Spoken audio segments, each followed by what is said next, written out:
Young tiger ఎన్టీఆర్కి మనశ్శాంతి లేదా? జూనియర్ ఎన్టీఆర్ అంటేనే ఒక క్రేజు. ఆయనే యంగ్ తరానికి ఒక బ్రాండ్ ఇమేజ్.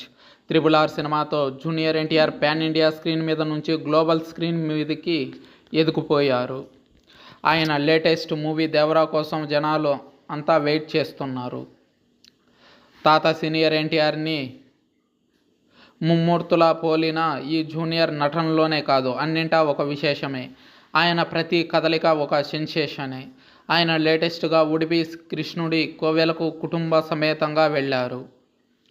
అది కాస్త వైరల్ న్యూస్గా మారింది. ఈ సందర్భంగా జూనియర్ని మీడియా చుట్టుముట్టింది. కన్నడ మీడియాకు అనర్గళంగా జూనియర్ కన్నడంలోనే బదులిస్తూ మాట్లాడడం ఒక సంచలనం. ఇలా జూనియర్ మాట్లాడుతుంటే కన్నడ భాషను అమితంగా ప్రేమించేవారంతా ఆశ్చర్యంతో పాటు అలవికాని ఆనందాన్ని కూడా పొందారు. ఈ సందర్భంగా ఉడిపి కృష్ణుడిని జూనియర్ ఏం మొక్కున్నారు అన్నది అందరికీ ఆసక్తిని కలిగించే విషయంగా మారింది. దాన్నే మీడియా ఒక ప్రశ్నగా ఎక్కుపట్టింది.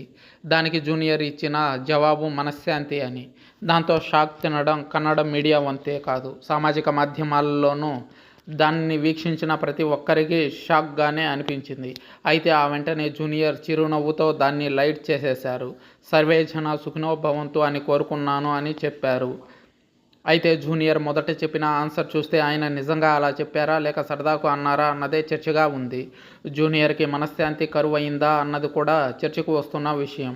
Top range super star, top India super స్టార్లో టాప్ 10లో మంచి నెంబర్లో ఉన్నాడు జూనియర్.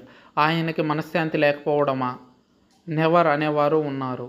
అయితే అంతటి స్థాయిలో ఉన్నా ఏమైనా ఉండొచ్చు అని అన్నవారు ఉన్నారు. జూనియర్ సినీ రంగంలో తిరుగులేని స్థానంలో ఉన్నారు. టాలీవుడ్లో జూనియర్ ఎన్టీఆర్తో సినిమాలు తీయడానికి దర్శక నిర్మాతలు పోటీ పడతారు. ఆయనకు ఎంతో ఫ్యూచర్ కూడా ఉంది. మరి ఆయన ఇతర విషయాల్లో ఏమైనా ఇబ్బంది పడుతున్నారా అన్నదే చర్చ. మరికొద్ది గంటల్లో తన బాబాయ్ ప్రముఖ సినీ నటుడు నందమూరి బాలకృష్ణ సినీ రంగ స్వర్ణోత్సవాల సందర్భంగా మొదలవుతున్న వేళ జూనియర్ నాకు మనశ్శాంతి కావాలి అని దేవుణ్ణి కోరుకున్నాను అని అనడంలో ఇది మరోవైపు చర్చకు కూడా దారితీస్తుంది. అసలు జూనియర్ బాబాయ్ మైల్ స్టోన్ ఈవెంట్కి వస్తున్నారా లేదా అన్నది ఒక చర్చ అయితే ఆయనను పిలిచారా లేదా అన్నది మరో చర్చ. ఏది ఏమైనా జూనియర్కి మనశ్శాంతి లేకుండా చేసే విషయాలు సినీ సంబంధమైనవి అయితే కావు, ఇతర అంశాలే అని కూడా అంటున్నారు. ఏది ఏమైనా జూనియర్ టక్కున చెప్పిన ఒకే ఒక్క ఆన్సర్ ఎన్నో సందేహాలకు తావిస్తుంది.